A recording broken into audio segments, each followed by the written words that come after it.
부탁드리겠습니다.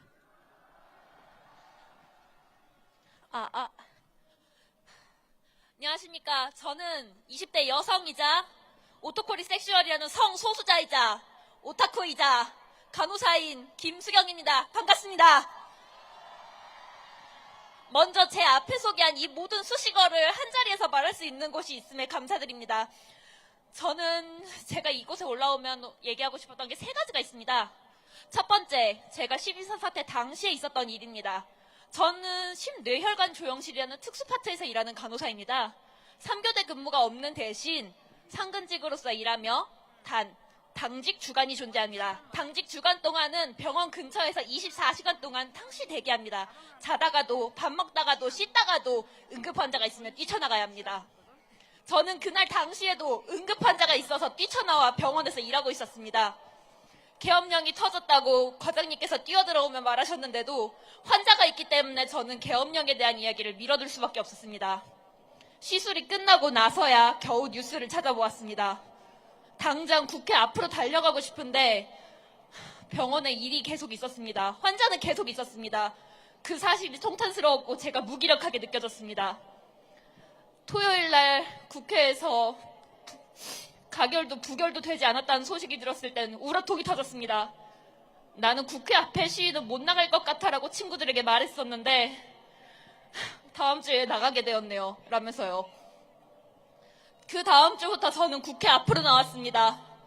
가결이 된 이후에는 이곳 광화문으로 나왔고 남태령에도 나갔습니다. 용산 관저 앞까지 갔습니다. 덕분에 지금 3주째 감기가 안 떨어져요. 여러분, 저는 다음 주부터 다시 당직 주간에 돌입합니다. 연말과 연초를 여러분과 함께 보낼 수 없으면 슬프지만 그때처럼 통탄스러워하고 무기력해 하진 않을 것입니다.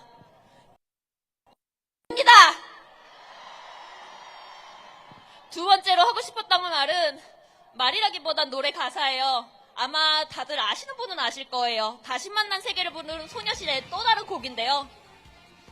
하지만 히말라야만큼 왔잖아. 이것쯤은 정말 별거 아냐. 세상을 뒤집자 도무지 알 수 없는 것뿐인 복잡한 이 지구가 재밌는 그 이유는 하나, 바로 너 여러분입니다. 그리고 마지막으로 제가 간호사이기 때문에 하고 싶은 말입니다. 여러분, 날이 춥습니다. 감기 조심하시고요. 몸 아프시면 무리하지 말고 의료보스 찾아주세요. 집에 들어가셔서도 바로 씻지 마시고 미지근한 물로 천천히 말초부터 녹여가시며 샤워해 주시기 바랍니다. 여러분, 병원에서 저 보지 않도록 몸 관리 잘하십시오. 투쟁!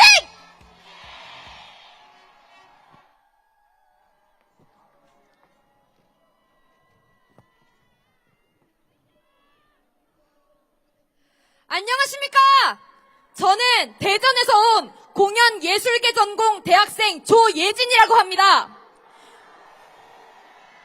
12월 3일 계엄령이 선포된 이후 주말마다 대전과 서울을 오가며 교통비가 30이 넘게 깨져도 그저 분노하며 이 자리에 서시는 모든 분들이 대단하고 존경스럽다 생각하느라 올라올 생각을 못했었는데 저번 주 이곳에서 시민들과 함께하는 뮤지컬 배우들 단체의 공연을 보고 당장 오늘 낮에 뮤지컬 시라노를 보고 가스콘 용병대의 기계로 용기를 내 이 자리에 올라오게 되었습니다. 1막도 다 못 보고 나왔습니다. 여러분, 예술하기 힘든 세상입니다. 그렇지 않습니까? 오랜 역사 속에서 억압받던 공연계가 최근 소셜미디어 서비스를 통해 대중에게 알려지며 그나마 숨 좀 쉬고 있었습니다.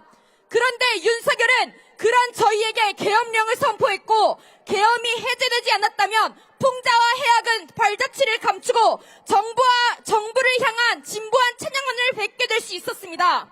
성소수자, 청소년, 노동자도 이야기하는 공연계가 검열받아서야 되겠습니까? 저는 모든 사회적 약자를 이야기하는 예술인으로 남고 싶습니다. 레미제라블도 뮤지컬판도 연극 보도지침도 그저 역사이자 픽션일 뿐인 세상에서 공연하고 싶습니다. 그러려면 윤석열은 빠른 시일 내에 헌법재판소에서 이름 불리며 탄핵되어야 하지 않겠습니까? 그런 탄핵을 촉구하는 여기 계신 모든 동지 여러분들께서는 대한민국 공연예술을 지키고 계십니다. 좀 많이 비싸져서 뿌듯해하셔도 됩니다. 그 속에 2024년 12월 28일이라는 공연 속에서 대사할 수 있게 해주셔서 감사합니다. 구호 외치고 마무리하겠습니다. 윤석열을 탄핵하라! 투쟁 감사합니다!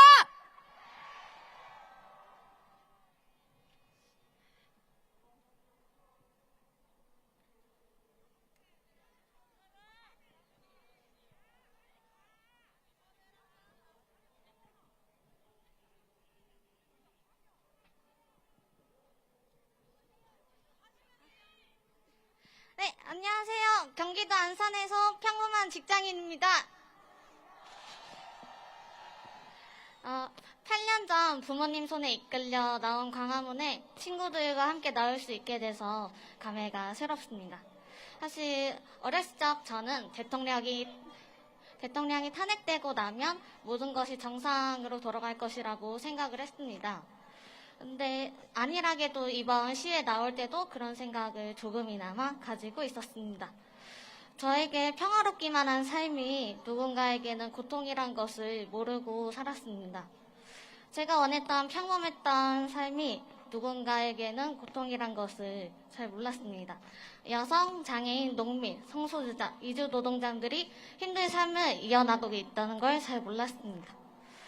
안산은 대한민국에서 외국인 주민이 가장 많은 도시입니다. 저는 그래서 다문화 가정 친구들을 어렵지 않게 만날 수 있었고 그들과 서슴 없이 지냈으나 그 친구들이 어떤 삶을 살고 있고 어떤 혐오와 맞서고 있는지는 관심을 두지 않았습니다. 다문화 가정 친구뿐만이 아니라 여성, 장애인, 성소수자, 이주 노동자분들이 어떤 어려움을 겪으면서 살아가는지 잘 몰랐습니다. 그들이 혐오와 맞설 때 저는 함께 목소리를 내지 못했고 그들이 힘들어할 때 도움을 주지 못하는 제 삶이 너무나 부끄러웠습니다.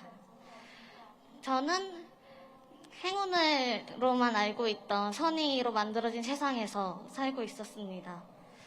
많은 분들이 노력해 주신 덕분에 저는 이 세상에 서 있을 수 있었고 저는 그들에게도 제 힘을 빌려주고 싶습니다. 저도 그날까지 함께 쌓을 수 있었으면 좋겠습니다. 투쟁! 감사합니다.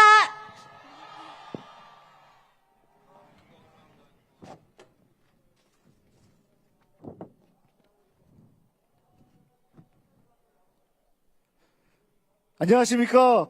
저는 충남 대한 석탄화력 발전소에서 25년 차로 비정규직 노동자로 일하고 있는 이태성입니다.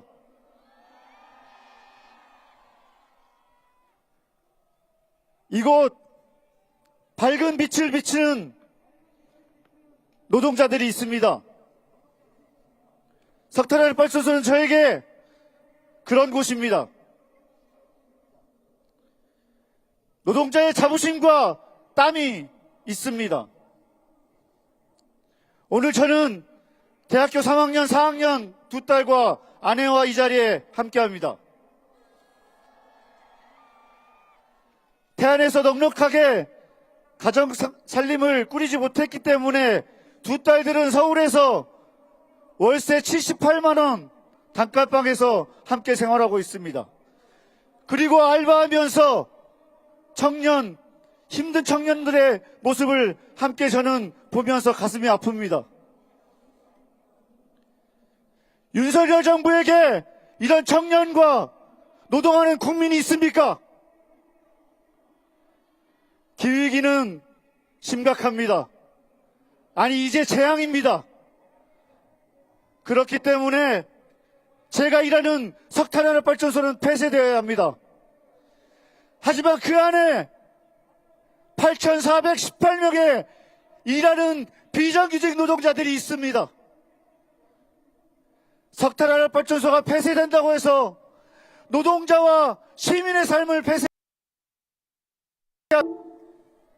하지만 윤석열 정부는 아무런 대책이 없습니다. 원전을 확대하고 민영화뿐입니다. 그래서 우리는 이렇게 외치고 있습니다. 햇빛, 바람은 우리의 모두의 것입니다. 자본과 대기업이 아닌 깨끗한 전기를 누구에게나 공급할 수 있도록 우리 함께 시민의 힘으로 싸워나가야 합니다.